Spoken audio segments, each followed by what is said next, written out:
ಬರ್ತ್ಡೇಗಳಿಗೆ celebration ಮಾಡ್ಕೊಳ್ತೀವಿ, ಇಲ್ಲ ವೈಯಕ್ತಿಕವಾಗಿ ದಾನ ಧರ್ಮಗಳು ಮಾಡೋಕ್ಕೆ ಸ್ಟಾರ್ಟ್ ಮಾಡ್ತೀವಿ.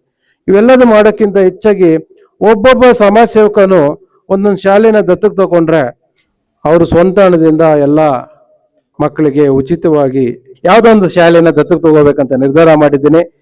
ಯಾವ ರೀತಿ ಇರುತ್ತೆ ಆ ಶಾಲೆ ಅಂದರೆ, ಕ್ರಮ ಅನ್ಕೊಂಡಿದ್ರೆ ಏನೋ ಸರ್ಕಾರದವ್ರು ಕೊಟ್ಟಿದ್ದಾರೆ, ಅದನ್ನ ಹಂಚಲಿಕ್ಕೆ ನಮ್ಮ ಈ ಶಾಲೆಯ ಅಧ್ಯಕ್ಷರಾದಂಥ ಪ್ರಕಾಶ್ ರಾಮಚಂದ್ರ ಅವ್ರು ಕರೆದಿದ್ದಾರೆ ಅಂತ ಹೇಳ್ಬಿಟ್ಟು ನಾನು ಬಂದೆ. ಬಂದಮೇಲೆ ಇಲ್ಲಿ ಅರಿವಾಯಿತು, ಈ ಶಾಲೆಯ ಏನು ಶಿಕ್ಷಕ ವೃಂದ ಇದೆ ತಮ್ಮ ಸ್ವಂತ ಹಣದಲ್ಲಿ ಈ ಶಾಲೆಯ ಏನು ದಾಖಲಾತಿ ಹೆಚ್ಚಿಸಲಿಕ್ಕೆ ಅವರು ಸ್ವಂತ ಹಣದಿಂದ ಎಲ್ಲ ಮಕ್ಕಳಿಗೆ ಉಚಿತವಾಗಿ ಸೈಕಲ್ನ ಕೊಡುವಂಥ ಕಾರ್ಯಕ್ರಮ ಹಮ್ಮಿಕೊಂಡಿದ್ದಾರೆ ಅಂತೇಳಿ. ಇದಕ್ಕೂ ಮುಂಚೆ ನಮ್ಮ ಸಮಾಜ ಸೇವಕರು, ಈ ಭಾಗದ ನಾಯಕರು ಆದಂಥ ಪ್ರಭಾಕ್ ಅವರು ಶಾಲೆಗೆ ಸೈಕಲ್ಗಳನ್ನ ಕೊಟ್ಟಿದ್ದಾರೆ, ಹಳೆ ವಿದ್ಯಾರ್ಥಿಗಳು ಇದ್ದಾರೆ. ಅದೇ ರೀತಿ ನಮ್ಮ ಈ ಕಾರ್ಯಕ್ರಮಕ್ಕೆ ಪಬ್ಲಿಕ್ ಪ್ರಾಸಿಕ್ಯೂಟರ್ ಆದಂಥ ಮಂಜುನಾಥ್ ಸರ್ ಅವರು ಬಂದಿದ್ದಾರೆ. ಏನು ಈ ದಿನ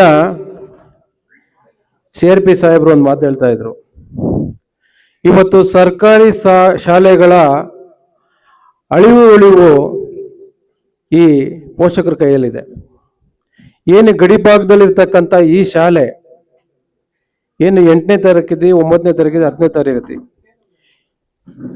ಅದು ಗಡಿ ಭಾಗದಲ್ಲಿದ್ದು ಅನುದಾನ ರಹಿತ, ಏನು ಅಲ್ಲಿರ್ತಕ್ಕಂಥ ಏನು ಶಾಲೆ ಶಿಕ್ಷಕರಿಗೆ ಬರ್ತಕ್ಕಂಥ ಸಂಬಳ ಬಿಟ್ಟರೆ ಬೇರೆ ಏನು ಇದಕ್ಕೆ ಅನುದಾನ ಇರಲ್ಲ.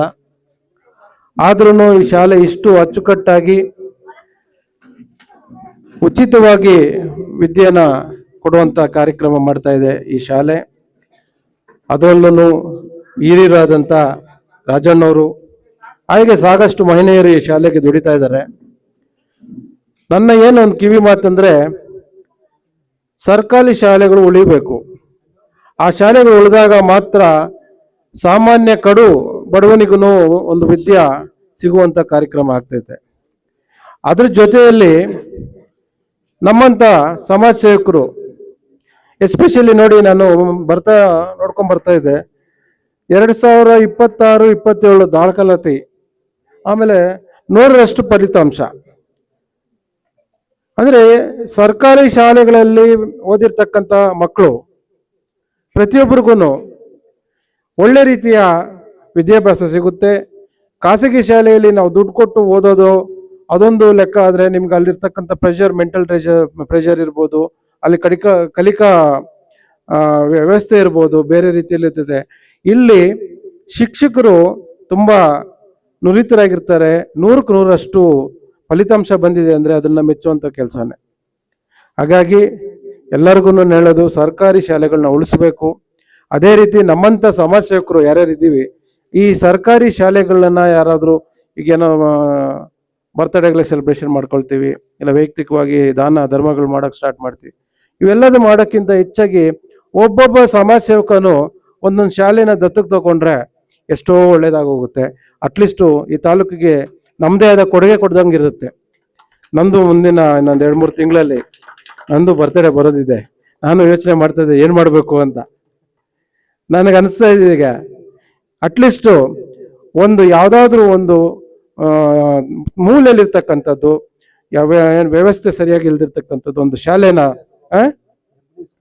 ಆಯಿತು ನಿಮ್ಮ ಆಸೆನೇ ಪೂರೈಕೆ ಆಗಲಿ, ಯಾವುದೋ ಒಂದು ಶಾಲೆನ ದತ್ತಕ್ಕೆ ತಗೋಬೇಕಂತ ನಿರ್ಧಾರ ಮಾಡಿದ್ದೀನಿ. ಯಾವ ರೀತಿ ಇರುತ್ತೆ ಆ ಶಾಲೆ ಅಂದರೆ, ಇಡೀ ತಾಲೂಕಿನಲ್ಲೇನೆ ಯಾವ ಶಾಲೆನೂ ಇರೋದಿಲ್ಲ, ಯಾವ ಖಾಸಗಿ ಶಾಲೆ ಇರೋದಿಲ್ಲ, ಆ ಮಟ್ಟದಲ್ಲಿ ಅಭಿವೃದ್ಧಿ ಪಡಿಸ್ತೇನೆ. ಮುಂದಿನ ದಿನಗಳಲ್ಲಿ ಈ ಶಾಲೆ ನೋಡಿ ನಾವು ಈ ಶಾಲೆಯಲ್ಲಿ ದಾಖಲಾತಿ ಆಗಲೇಬೇಕು ಅನ್ನೋ ಮಟ್ಟದಲ್ಲಿ ಆ ಶಾಲೆನ ಅಭಿವೃದ್ಧಿ ಮಾಡ್ತೇನೆ.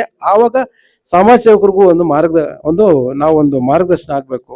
ಮಾಡ್ತಾ ಇದ್ದೀವಿ, ಸಮಾಜ ಸೇವೆ ಮಾಡ್ತಾನೆ ಇದ್ರೆ ಅದಕ್ಕೆ ಅದೇನೋ ಗಾಳಿಯಲ್ಲಿ ಎಲ್ಲ ನೀರಿನಲ್ಲಿ ಹೋಮ ಥರ ಇರಬಾರ್ದು. ಈಗ ನೋಡಿ, ಇವ್ರು ಯಾರಿಗೂ ಮಾಡರ್ನ್ ಎಕ್ವಿಪ್ಮೆಂಟ್ಸ್ ಯಾವುದಿಲ್ಲ, ಲ್ಯಾಪ್ಟಾಪ್ ಇಲ್ಲ, ಕಂಪ್ಯೂಟರ್ ಸೆಕ್ಷನ್ಸ್ ಇಲ್ಲ, ಆದ್ರೂ ಇವತ್ತು 100% ಇಲ್ಲಿ ರಿಸಲ್ಟ್ ಬಂದಿದೆ ಅಂದರೆ ಮೆಚ್ಚಬೇಕು ಅಂತದಾಗ. ಅದಕ್ಕೆ ನಮ್ಮ ಶಿಕ್ಷಕರ ವೃಂದಕ್ಕೆ ಧನ್ಯವಾದಗಳು ತಿಳಿಸ್ತೀನಿ. ಆಮೇಲೆ ಮಕ್ಕಳು ನೋಡಿ ಎಂಥ ಶಾಲೆಗೆ ಸೇರಿಕೊಂಡ್ರೆ ನಮಗೆ ಒಳ್ಳೆ ಫ್ಯೂಚರ್ ಇದೆ ಅಂದ್ರೆ ನೋಡಿ, ಕನ್ನಡ ಮಾಧ್ಯಮದಲ್ಲಿ ಓದಿದ್ರೆ ಅದರದೇ ಆದಂಥ ನಿಮಗೆ ಆದಂಥ ಮುಂದಿನ ದಿನಗಳಲ್ಲಿ ಫೆಸಿಲಿಟೀಸ್ ಇದೆ. ಯಾಕಂದರೆ ಸರ್ಕಾರದಲ್ಲಿ ಕನ್ನಡ ಮಾಧ್ಯಮದಲ್ಲಿ ಓದಿರ್ತಕ್ಕಂಥವ್ರಿಗೆ ಮೆರಿಟ್ ಮೇಲೆ ನಿಮಗೆ ಕೆಲವೊಂದು ಶಾಲೆಗಳಲ್ಲಿ ಸೀಟುಗಳು ಸಿಗುವಂಥದ್ದಿದೆ. ಕೆಲವೊಂದು ಈಗ ಮೆಡಿಕಲ್ ಸೀಟ್ಸ್ ಇರ್ಬೋದು, ಇಂಜಿನಿಯರಿಂಗ್ ಸೀಟ್ಸ್ ಇರ್ಬೋದು. ಕೆಲವೆಲ್ಲ ಸರ್ಕಾರಿ ಕಾಲೇಜಲ್ಲಿ ಓದಿರ್ತಕ್ಕಂಥವ್ರು, ಸರ್ಕಾರಿ ಶಾಲೆಗಳಲ್ಲಿ ಓದಿರ್ತಕ್ಕಂಥವ್ರು ಕನ್ನಡ ಮಾಧ್ಯಮಕ್ಕೆ ಹೆಚ್ಚು ಇರುತ್ತೆ. ಸರ್ಕಾರಿ ಉದ್ಯೋಗ ಸಿಗೋದಕ್ಕೂ ನಿಮ್ಗೆ ಅವಕಾಶ ಆಗುತ್ತೆ. ಹಾಗಾಗಿ ನೀವು ಕಡೆಗಣಿಸೋದು ಬೇಡ. ಕನ್ನಡ ಮಾಧ್ಯಮದಲ್ಲಿ ಓದ್ತಾ ಇದ್ದೀನಿ ಅಂತ ಕಡೆಗಣಿಸೋದು ಬೇಡ. ಕನ್ನಡ ಮಾಧ್ಯಮದಲ್ಲಿ ಓದೋರು ಮುಂದೊಂದು ದಿನ ಇದೇ ಶಾಲೆಯಲ್ಲಿ ಓದಿರ್ತಕ್ಕಂಥವ್ರು ಎಲ್ಲರೂ ಸುಮಾರು ಜನ ಇದ್ದಾರೆ, ದೊಡ್ಡ ದೊಡ್ಡ IAS ಆಗಿದ್ದಾರೆ, IPS ಆಗಿದ್ದಾರೆ. ಅದನ್ನ ಕಡೆಗಣಿಸೋದು ಬೇಡ. ಆಂಗ್ಲ ಮೋಹ ಬೇಡ. ಇರಲಿ, ನಮಗೆ ಏನು ಇಂಟ್ರೆಸ್ಟ್ ಇದೆ ಅದು ಮಾಡೋಣ, ಬರುತ್ತೆ. Second PUC, second PUC, first PUC ಹೋದಾಗ ಅಲ್ಲಿ ಬರ್ಬೋದು, ಒಂದು ಸಬ್ಜೆಕ್ಟ್ ಬಂದೇ ಬರುತ್ತೆ ಇಂಗ್ಲೀಷ್ ಅನ್ನೋದು. ಈಗಲೂ ಶುರು ಮಾಡಿದ್ದಾರೆ. ನಂಗೆ ತಿಳಿದ ಮಟ್ಟಿಗೆ 8ನೇ ಕ್ಲಾಸಿಂದನೂ ಇಂಗ್ಲೀಷ್ ಇದ್ದೇ ಇರುತ್ತೆ, ಇಂಗ್ಲೀಷ್ ಕಲಿಕೆ ಇದ್ದೇ ಇರುತ್ತೆ. ಜೊತೆಗೆ ಕನ್ನಡ ಮಾಧ್ಯಮ ಅಂದಾಗ ನಿಮ್ಗೆ ಎಲ್ಲೋ ಒಂದು ಜಾಗದಲ್ಲಿ ಮೆರಿಟ್ ಮೇಲೆ ಸೀಟ್ ಸಿಗುವಂಥದ್ದು ಇದೊಂದು ಪ್ಲಸ್ ಪಾಯಿಂಟ್ ಇರುತ್ತೆ. ಅದನ್ನು ಯೋಚನೆ ಮಾಡಿ ಆದಷ್ಟು ಕನ್ನಡನ ಉಳಿಸಿ, ಕನ್ನಡನ ಬೆಳೆಸಿ.